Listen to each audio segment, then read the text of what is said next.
Today I'll be discussing my 10 top tips for strength and conditioning coaches looking to land your dream role and what key questions you want to ask to get a good insight into the environment that you're looking to work in. What or how does the organisation measure success of their high performance program? Let's look at AFL clubs, for example. It could be the head coach and the coaching panel and the leaders of the football club want the fittest and strongest and most physical, robust squad to give themselves the best chance to succeed for the upcoming season. In that pursuit, they're willing to lose a few to injury along the way. Obviously, hopefully no significant injuries. To get those rewards for building robustness, we need to put in a high amount of stress, high amount of fatigue to saturate the system, and they're aware that it comes with a little bit more risk. Why is this role vacant?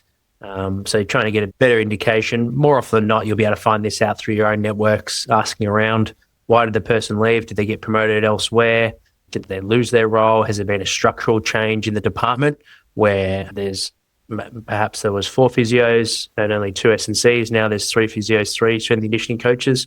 So getting an understanding of any changing in the department that may have taken place, or perhaps if someone did get sacked, asking some questions on for what reason, because obviously there's some great learnings there for yourself to not replicate the same mistakes that they made and to be able to learn from their mistakes. What does success look like in this role? So that's another way of asking that question. So rather than looking at the mistakes and perhaps the negative side of what the previous person did in that role, if they were to get sacked, alternatively, you can also ask, what does success look like? And the people on that panel, it might be HR, general manager, high performance manager, and maybe a coach, for example. They might have different answers to this question. So the coach might be really interested in your ability to strengthen the group to help with their contest. The high performance manager might be looking for your skill set to work within a team and how do you collaborate and what are ways to maximize your staff members and your team members. How does the HP department conduct feedback sessions?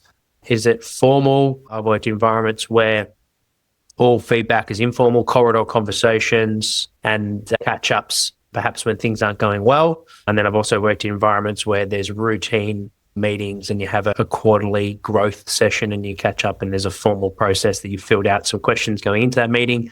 And then your manager or supervisor has also got some feedback for you directly. What are the key responsibilities for the other strength and conditioning members in the team? So getting an indication, every club's slightly different.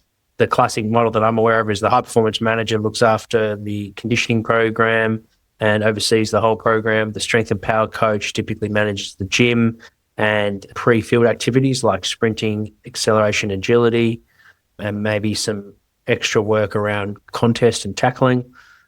Then there will be a strength and conditioning rehab coach that works with the medical team to bring athletes back to return to performance.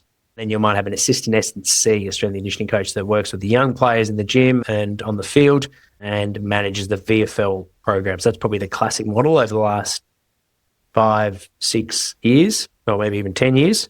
But now there's slight different variances in there.